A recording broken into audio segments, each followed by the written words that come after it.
ADVJus Podcast. Apresentação Marco Martins. Legal, meus amigos, com imensa satisfação eu estou recebendo aqui para o podcast do ADVJus, esse que nós separamos essa semana, o Dr. Luiz Felipe Arcângelo, que ele é meu parceiro de ADV especial, é também palestrante, né, professor, advogado, e o Matheus Machado, que é da Remax, da Aqua, né, da Remax aqui de Ribeirão Preto. E nós separamos uma pauta interessantíssima, inclusive nos foi pedida esta pauta, e esses profissionais que estão aqui irão externar aí suas impressões a respeito de direito, segurança imobiliária, investimentos e mercado imobiliário. Olha só que pauta legal, né? E a gente está realmente muito feliz, Dr. Luiz Felipe, por recebê-lo mais uma vez aqui, desta vez no primeiro podcast aqui do ADVJus. Obrigado pela presença. Dr. Marco, nós que agradecemos aqui a oportunidade, né? Muito obrigado, é sempre uma honra poder falar um pouquinho aqui sobre o nosso mercado imobiliário. E desta vez aqui, muito feliz, muito alegre de poder dividir esse podcast com o meu amigo, meu parceiro aqui também, que é o Dr. Matheus Machado. Isso mesmo, Matheus, que alegria te receber pela primeira vez aqui em nosso estúdio, né? O Matheus Machado, como eu já falei, a gente já se conhecia, ele é da Remax, da Aqua. Muito obrigado pela presença, ok? Obrigado, Marco, um prazer estar aqui com você, com o Dr. Luiz Felipe Arcângelo, para a gente bater um papo aí sobre o mercado imobiliário. Sem dúvida, é isso mesmo. Eu já começo, Dr. Luiz Felipe, já te trazendo aqui uma importante indagação, né? O corretor, evidentemente, que é uma peça-chave no mercado imobiliário, né? Mas um bom corretor precisa ter bastante, ou então pelo menos algumas noções, ainda que básicas, de direito. Estou certo, doutor? Sem dúvida, doutor Marcos, sem dúvida.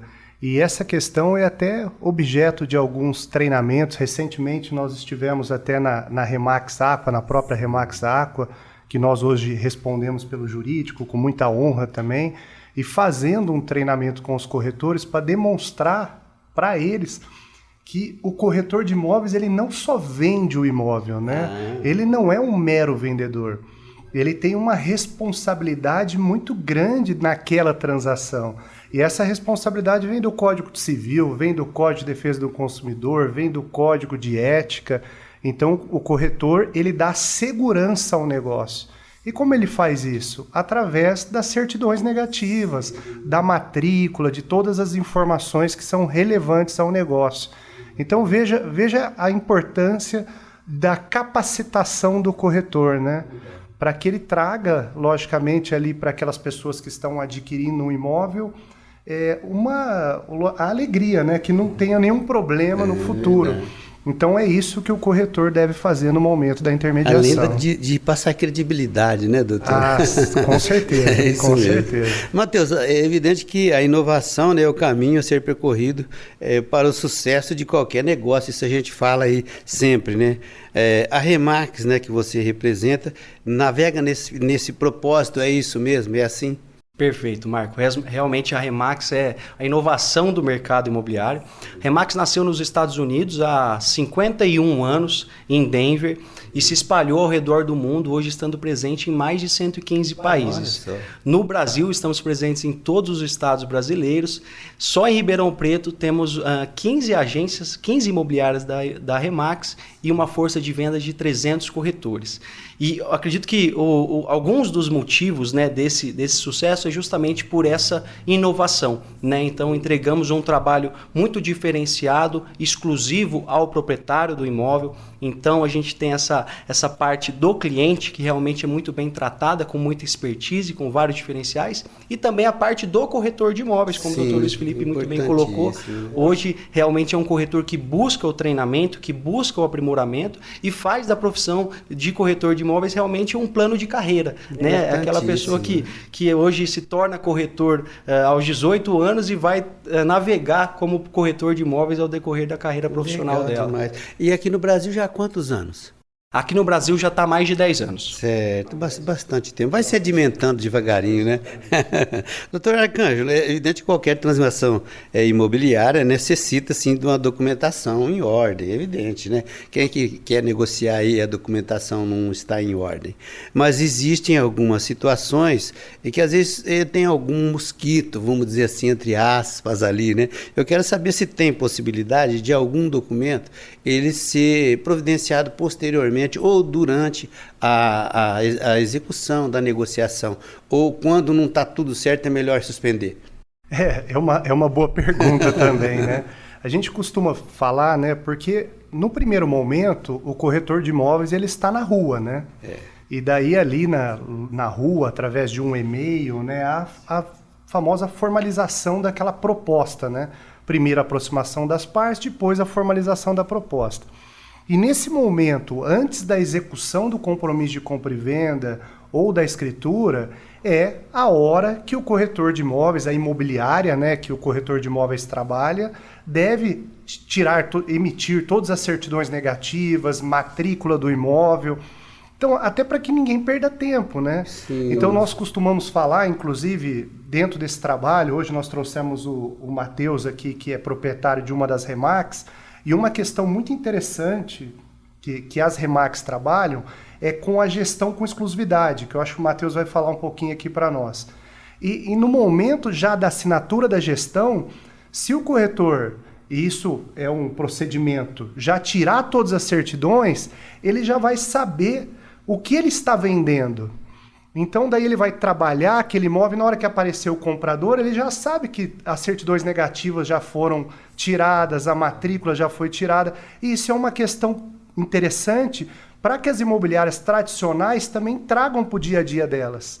Por que não, quando cadastrar o imóvel, já fazer um levantamento das certidões e da matrícula para que você, logicamente, quando dedicar todo aquele tempo à venda do imóvel, você já sabe que quando aparecer um comprador não vai dar problema. Porque se você fecha o negócio e na hora de assinar o contrato, como o Dr. Marco disse, daí você vai tirar a certidão, daí aparecem os processos. Processo civil, processo trabalhista, daí o que vai ter que fazer? Vai ter que verificar se é possível, muitas vezes é possível fazer um negócio, mas se não tiver o que fazer, logicamente a imobiliária vai dizer ao comprador que não tem como seguir com o negócio em razão dos processos, dos problemas que apareceram. Evidente, né, Matheus, que perder negócio ninguém quer, né? Mas tem que ter as cautelas, como o Dr. Luiz Felipe está falando. Agora, com relação justamente à Aqua, né, a Remax, quais são, né, justamente pela essa novidade que quais são os diferenciais, né, oferecidos pela empresa dentro do mercado imobiliário e principalmente as diferenças com relação ao serviço prestado de forma convencional? A Remax, ela tem realmente esse trabalho diferenciado que a gente denomina de gestão exclusiva, como o Dr. Luiz Felipe colocou. E um dos diferenciais é justamente na entrada do trabalho de venda deste imóvel, é a análise que o corretor faz jurídica sobre todas as questões, certidões, matrícula. Sim. Eu costumo brincar que antes de ser Remax, né, era corretor também, e a gente fazia ali todo o trabalho de divulgação, conseguia executar a venda, e eu nunca esqueço, quando eu ia no cartório para fazer o levantamento da matrícula, eu lembro que ali era aquele momento que chegava a arrepiar. A gente ia lendo a matrícula, os registros, as aprovações e falava qual que vai ser a surpresa da vez, porque realmente não fazia essa análise prévia, né? Então, toda essa análise, antes de realmente colocar o imóvel no mercado, isso dá segurança jurídica para todo o mercado, para compradores e vendedores. E também evita que o corretor de imóveis perca tempo e dinheiro, porque hoje também não é só tempo, né? O corretor de imóveis da Remax, um dos diferenciais também que ele entrega aos seus clientes é que ele investe fortemente em marketing, em divulgação. Então, fotografia profissional, vídeo, drone, portais imobiliários. Então, todo o trabalho que ele dedica ali àquele cliente envolve investimento de tempo e de dinheiro. Então, é necessária essa análise prévia para que quando o comprador apareça e efetive a transação, tudo já esteja redondo ali. É isso mesmo. E eu costumo dizer aqui, viu, Matheus e o Dr. Luiz Felipe Arcângelo, quem gosta muito dessa frase é um dos parceiros nossos aqui, que é o Zezinho Alfaiate, né? Ele está passando aí o pessoal que nos apoia aqui. O Zezinho é um grande amigo e apoiador do nosso projeto aqui. E ele gosta muito dessa frase. Somente é lembrado quem é visto, né? Então, o marketing hoje em dia é muito importante em todas as vertentes aí profissionais, né? A gente acompanha e sabe que realmente é uma coisa de destaque, de muita importância. Doutor Luiz Felipe, uma questão que envolve o corretor, né? Com relação, evidentemente, ali ao seu percentual de corretagem, né? E como fica naquele caso, tipo assim, o negócio vai, não vai, foi, depois acabou não indo, aí acabou dando certo. E o corretor não foi nem avisado. E foi um negócio que ele mesmo começou. Doutor, isso aí vai desaguar lá na justiça? É outra questão que nós costumamos falar que não deveria acontecer, mas acontece, né? E isso também, para que o corretor possa distribuir uma ação de cobrança de corretagem, uma ação de execução, ele tem que ter provas também que ele efetivou o seu trabalho. Então, por exemplo, trazendo para o que nós estamos falando, se a imobiliária tem exclusividade e a venda acontece, mesmo que não foi pelo trabalho realizado pela imobiliária, mas ela tem um contrato de exclusividade, que é o 726 do Código Civil, ela tem direito ao recebimento da comissão, porque ela assinou o contrato de exclusividade. Mas qual o problema que acontece no dia a dia? Muitas vezes a imobiliária inicia aquela intermediação, ela vai na visita, primeira coisa, relatório de visita. Assinou o relatório de visita? Não assinou. A primeira prova já se perdeu, em tratando de segurança ao corretor. Daí tem a formalização da proposta, mas naquele momento não dá certo o negócio. Mas daí comprador e vendedor, num segundo momento, diretamente fecham o negócio. Pelo Código Civil também, o 727, se foi pelos frutos do trabalho do corretor, ele tem o direito ao recebimento dos honorários. Mas, doutor Matheus, desde que ele tenha provas que ele efetivou esse trabalho. Agora, que se a coisa na rua não pegou o relatório de visita, os contatos se deram de forma verbal, fez pelo WhatsApp, mas perdeu as mensagens do WhatsApp. Daí, na hora que chega no jurídico para nós, fica difícil para que a gente tenha êxito, né? E a gente tem que falar para o corretor que o risco é enorme. Então, para que isso aconteça, tem que também ter um bom trabalho ali feito pelo corretor. E isso também são treinamentos que são feitos com os corretores, né, Matheus? Para que eles saibam do que ele tem que dos procedimentos que eles têm que adotar no dia a dia. Matheus, agora uma coisa que me ocorreu aqui, né? A gente sabe, né, doutor Luiz Arcângelo, que Ribeirão Preto é uma cidade que nós amamos, sabemos aqui do potencial de consumo dela, principalmente dentro do mercado imobiliário, e sabemos aí que existem imóveis que eles, na hora da venda, representam quantidades vultosas, né? E como fica, nesse caso, a comissão do corretor? Ela é a mesma, isso é uma curiosidade nossa, né? Para um imóvel lá de mais de 10 milhões, para um imóvel de menos de 1 milhão, como funciona, Matheus? Eu acredito que o doutor Luiz Felipe pode até complementar depois, mas hoje nós temos ali, né, doutor, uma tabela referencial do Cresce, né? Não é realmente uma tabela ali taxativa, né, ou obrigatória de ser exigida, mas ela prevê ali na intermediação de venda de imóveis de 6% a 8%, se eu não me engano, e esse realmente é o percentual aplicado, independente do valor das negociações. Então, a partir do momento que nós captamos um imóvel para venda, ali já no contrato que assinamos com o proprietário de exclusividade, já prevê esse percentual de 6%. Então, ele está ciente que, independente do valor que vá se vender este imóvel lá na frente, nosso percentual ali já está estabelecido e acordado com ele, e hoje na ordem de 6% de comissão. Viu, doutor Luiz Felipe? Agora até saindo um pouquinho do ramo do direito, né? Mas a gente também, né, evidentemente que já esteve envolvido em negociação imobiliária, e acontecia, talvez em outra cidade, em outras localidades, né, doutor? Aquela questão assim, do comprador falar lá com a pessoa que estava mostrando o imóvel e tal, puxa, mas então, não dá para você dar uma maneirada aí na sua comissão e tal? Isso acontece ou não? Olha, eu acredito que quando, como o Matheus mesmo disse, não há um contrato que já foi feito um ajuste, né? Porque se foi feito um contrato inicialmente já ajustando o valor do comissionamento, a chance disso acontecer no dia a dia é menor, né? Sim.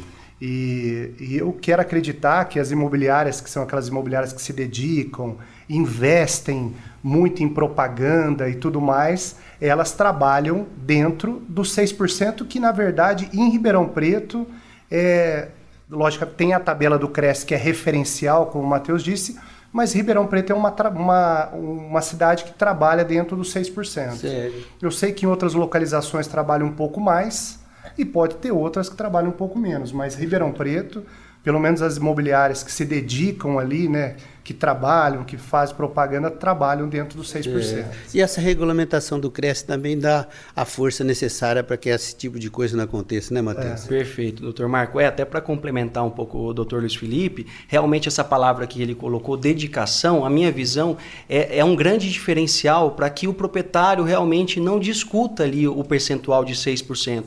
Porque uma coisa é ele não enxergar valor no trabalho do corretor de imóveis. Outra coisa é você, já no início do trabalho de gestão, fazer uma análise documental, fazer uma divulgação ampla, feedbacks com recorrência para esse cliente. Então, quando realmente acontece a venda, já foi feito um trabalho muito grande, de às vezes 2, 3, 4, 5 meses anteriormente, para que realmente ele veja valor e não queira ali discutir esse percentual de comissão acordado. Importantíssimo, né?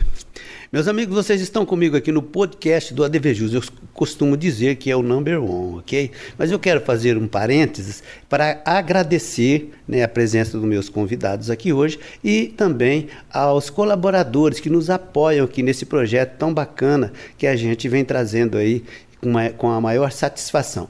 E hoje, inclusive, eu quero agradecer mesmo aqui de forma pública, né, ao Jonas Móveis. O Jonas Móveis, ele está dando aqui para a gente uma nova roupagem no equipamento de escritório, cadeiras, mesas, armários. Olha, eu já estive pelo menos em 3 ou 4 ocasiões lá na sede do Jonas Móveis, que fica lá na rua Eliseu Guilherme, número 80. Ok? Eu estou convidando você para que você faça uma visita. Ele tem sempre alguma promoção lá e vai te receber de braços abertos. Jonas Móveis é o nome certo em móveis para escritório aqui de Ribeirão Preto e região, ok?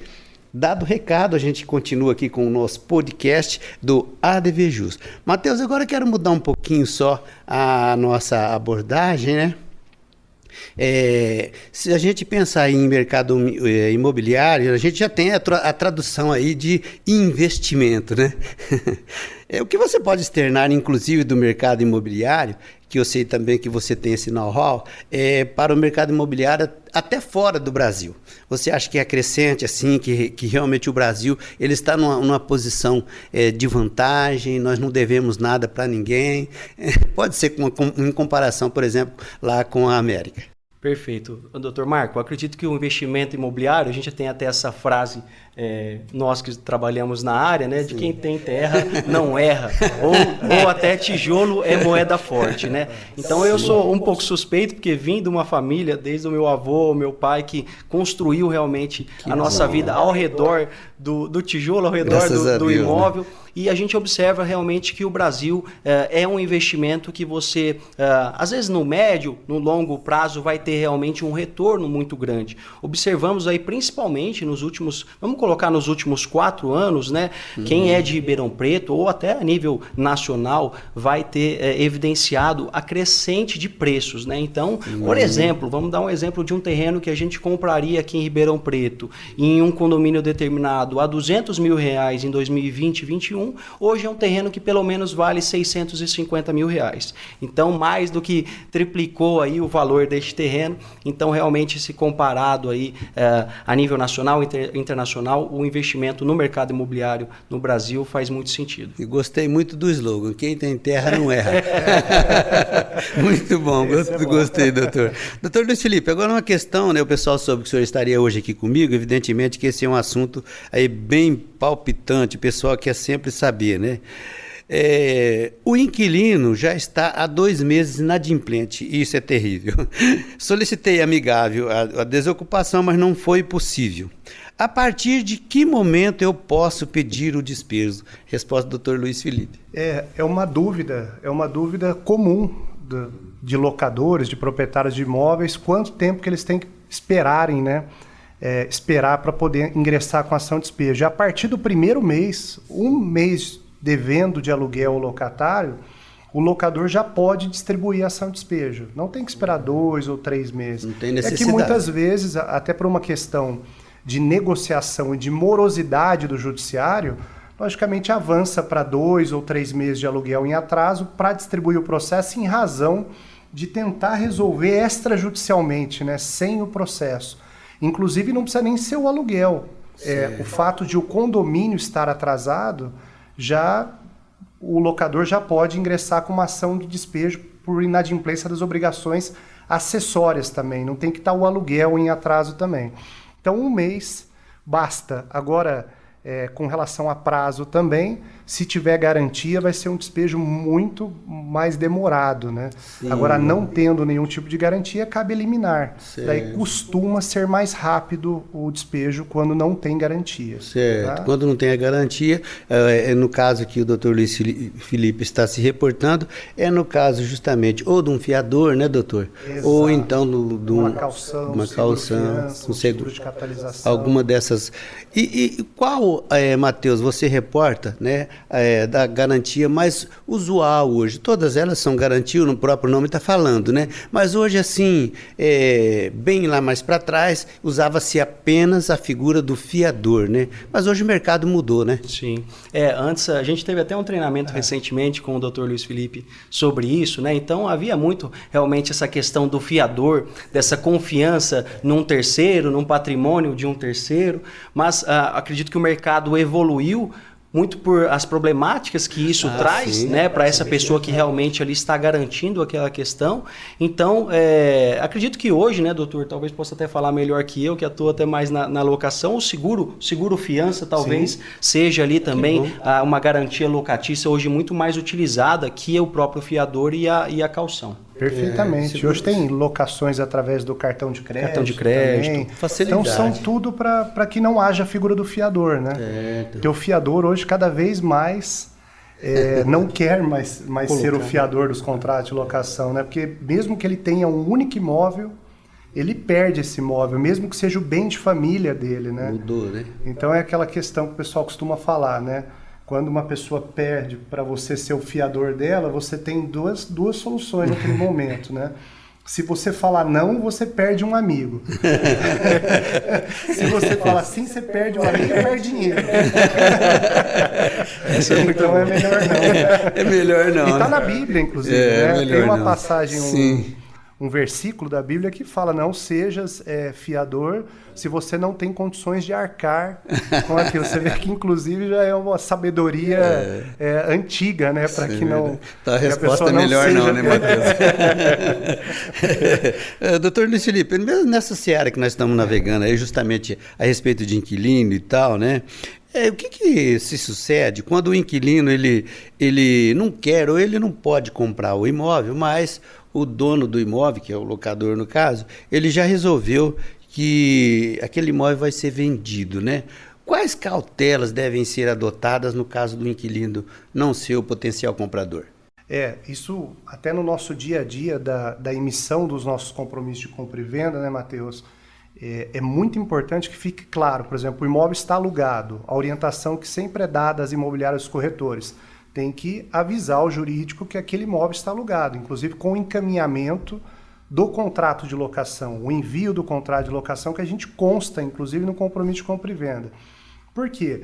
Porque o contrato estando vigente de locação, o locador não pode pedir o imóvel para o locatário quando o contrato está vigente, um contrato residencial de 30 meses, por exemplo. Só que o adquirente do imóvel, aquele terceiro que vai adquirir o imóvel que o inquilino não quis comprar, não quis exercer o seu direito de preferência, aquele adquirente ele pode pedir o imóvel.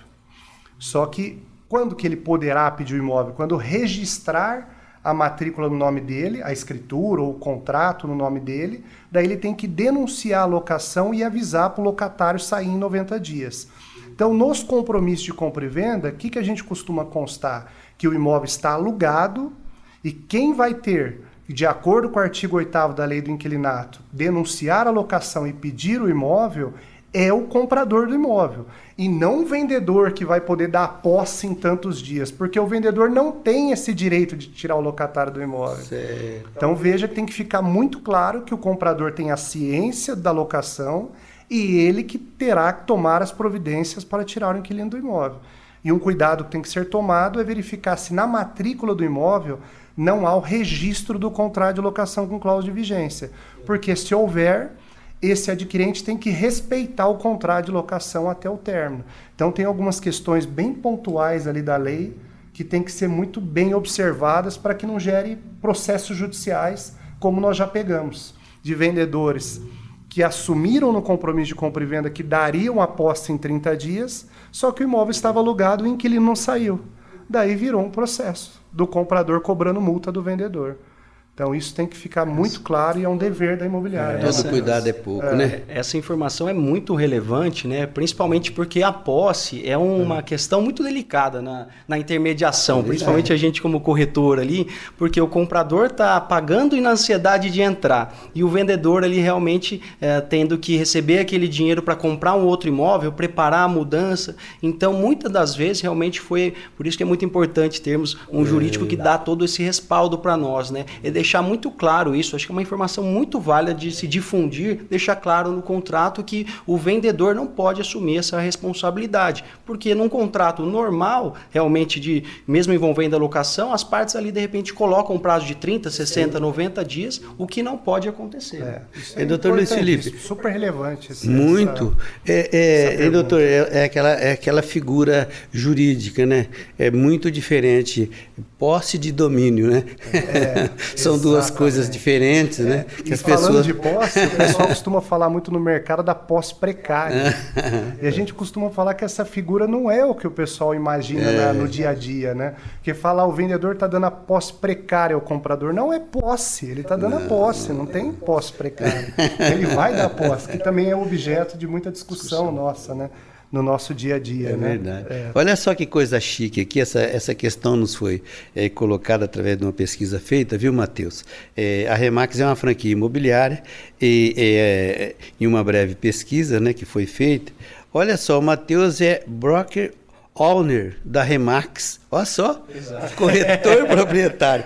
Eu quero saber, né, então, eu sei que você já falou que tem 20 anos mais ou menos aqui no Brasil, né, quanto tempo que você está lá com a Aqua, né, e como é um modelo pronto, se tem alguma coisa que você gostaria de talvez fazer alguma alteração com relação ao modo de operação. A Remax Aqua iniciou os seus trabalhos em 2020, então estamos completando aí 4 anos de mercado. Eu, como corretor de imóveis, já estou registrado no Cresce há 10 anos, mas observando realmente tudo que precisava implementar de forma diferente no mercado imobiliário, principalmente brasileiro, senti a necessidade de me associar, de me tornar proprietário da maior rede imobiliária do mundo, que é a Remax, para entregar aos meus clientes e aos corretores que fazem parte ali do escritório, um trabalho de excelência. Essa questão, esse nome até engraçado, né? Broker, owner, a gente quer trazer essa elegância, né, Dr. Marco, para o Brasil, mas para deixar claro, né, essa nomenclatura, o broker ali realmente seria, a nível americano, vamos colocar o corretor ou o dono da imobiliária, né? E o owner, o broker aqui no Brasil a gente coloca como o gestor da equipe. O broker seria o gestor da equipe e o owner por ser o dono também da franquia. Então, no meu caso, eu sou o gestor e dono também da franquia.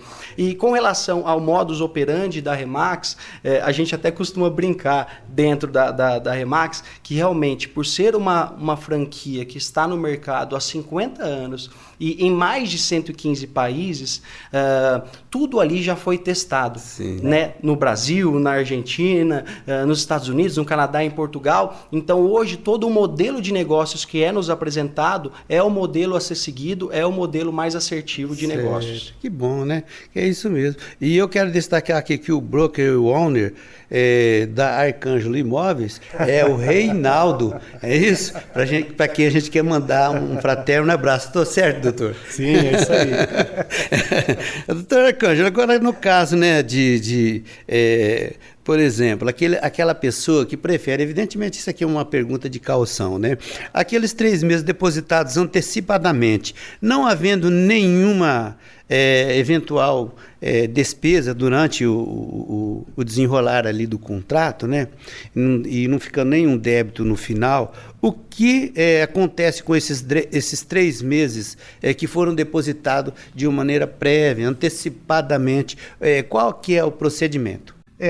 A caução, ela é a garantia, é uma das garantias do artigo 37 da Lei do Inquilinato, né? Certo. Então, em tese, se o locatário desocupou o imóvel, não está devendo nenhum aluguel, não está devendo nenhum condomínio, deixou o imóvel de acordo como ele pegou lá na vistoria inicial, ou seja, não tem reparos. Aliás, eu tive um questionamento aqui, 10 minutos antes de a gente entrar no podcast, foi justamente isso. Tinha um valor lá a título de caução, e ainda os reparos não tinham sido efetivados no imóvel. E o locatário queria que utilizasse essa caução para pagamento do aluguel do mês, sendo que ainda tinham reparos a serem verificados e corrigidos por ele, antes de, logicamente, ele utilizar o dinheiro até para o aluguel, se fosse o caso. Então, assim, que fique claro, e a orientação que nós demos. Primeiro, ele tem que pagar normalmente o aluguel, porque aquele dinheiro ele tem que ficar guardado lá, que é a garantia do contrato. Então, se não tiver reparos, não tiver aluguel, não tiver condomínio, o dinheiro é devolvido a esse locatário de forma corrigida pela poupança, que é o que fala a lei. Então, não está devendo nada, devolve a caução, corrigido pela poupança e acabou. Agora, está devendo aquele dinheiro, logicamente, aquele valor da caução pode ser utilizado para pagamento parcial ou total dos débitos. Só que é uma garantia que a gente costuma falar que é uma garantia fraca, né? Sim.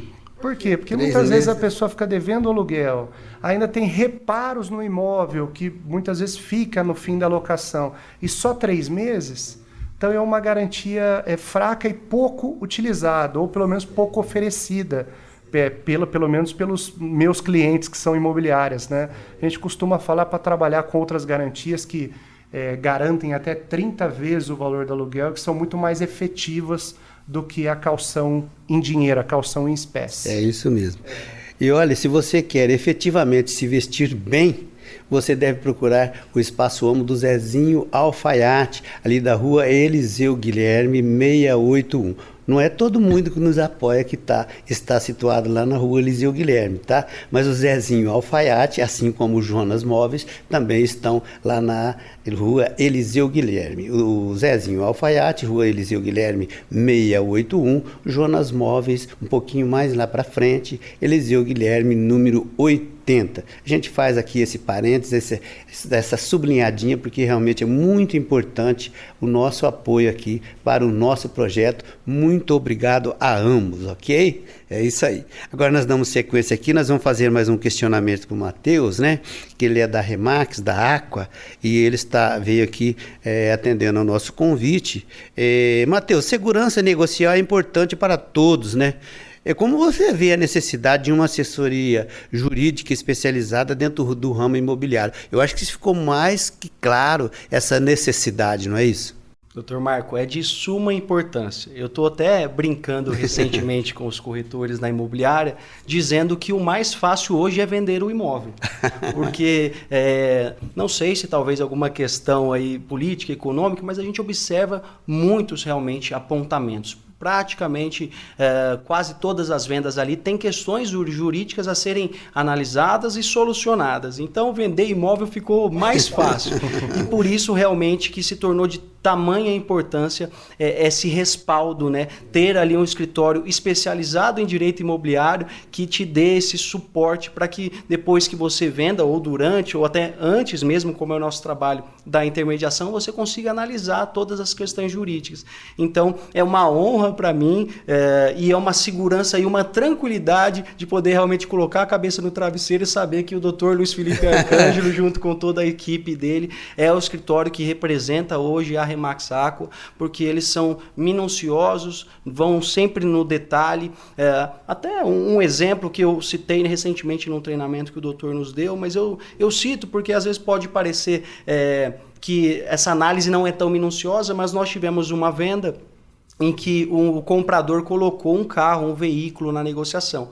E este veículo proveio ali para o comprador era objeto de leilão, né? E o proprietário estava ciente disso, concordou com a negociação, mas foi mencionado ali pelo nosso jurídico, colacionado o documento do veículo no contrato, dizendo que era objeto de leilão. Certo. Então, às vezes, são detalhes pequenos que poderia passar batido. Às vezes, o proprietário do imóvel não saberia que esse carro era objeto de leilão, receberia o carro para depois vender, teria problema. Então, é um detalhe, às vezes, bobo que eu coloco aqui, isso dentro de um universo gigantesco de análises jurídicas que o Luiz Felipe traz para nós, mas é de suma importância hoje ter um escritório demais, que represente. Né? E, doutor Luiz Felipe, a gente faz um complemento, né? Nós sabemos, sim, que temos aí excelentes colegas da advocacia que também têm toda a condição de representar bem qualquer cliente na área do direito imobiliário, né?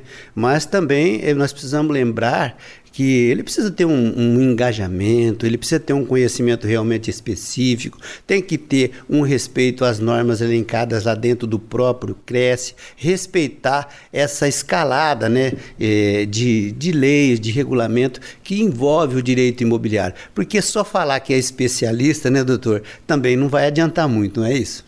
Exato. Conforme várias questões que nós tratamos aqui, né? Nós temos em qualquer transação imobiliária de compra e venda, todos os documentos, todas as certidões que devem ser analisadas, né? Quando do apontamento, quando que dá para seguir com o negócio, quando que não dá. Então, tudo isso, de fato, tem que ter um profissional que está no dia a dia do direito imobiliário, né?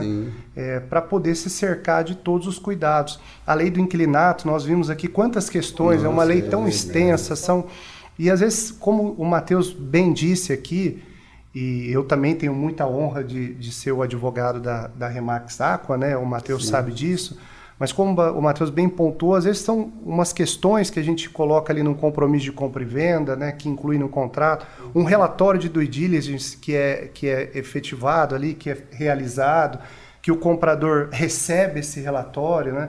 E ele analisa aquele relatório com todos os apontamentos. Então ele traz para ele ali, uma segurança, né? Olha, realmente foi realizado um trabalho.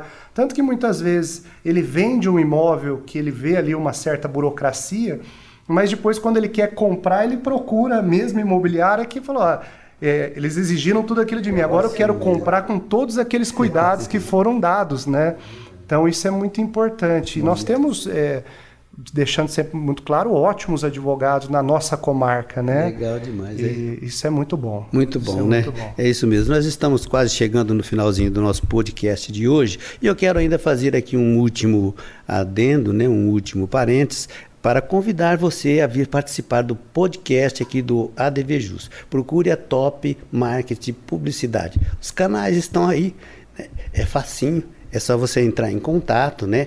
E apareça, seja visto, seja feliz. Faça seu marketing aqui com a Top. Entre em contato, nós estamos esperando. E se você tem também a pretensão ou a vontade de fazer um podcast exclusivo, inclusive com a sua apresentação, também é possível. Você pode entrar em contato aqui com a Top, ok? Top Video Marketing Publicidade. Vem para cá você também, nós estamos te esperando, ok? Doutor Luiz Felipe, como eu disse, né, nós estamos aí praticamente em nossos finalmente, mas eu quero te pedir licença para fazer aqui um questionamento, depois a gente complementa para o Matheus. Matheus, eu acho que é até uma surpresa isso que eu vou falar para você, ó. Eu sou muito fã de inovação, né? Evidentemente. Conhecimento, network, e nesse sentido eu acompanho com muita atenção esse movimento que eu reputo muito importante aqui de Ribeirão Preto, do qual você faz parte, né? Eu estou me referindo ao El Clube. Eu gostaria que você falasse um pouquinho. Perfeito, Marco. Primeiro, foi um prazer recebê-lo todas as vezes que você esteve presente nos nossos encontros.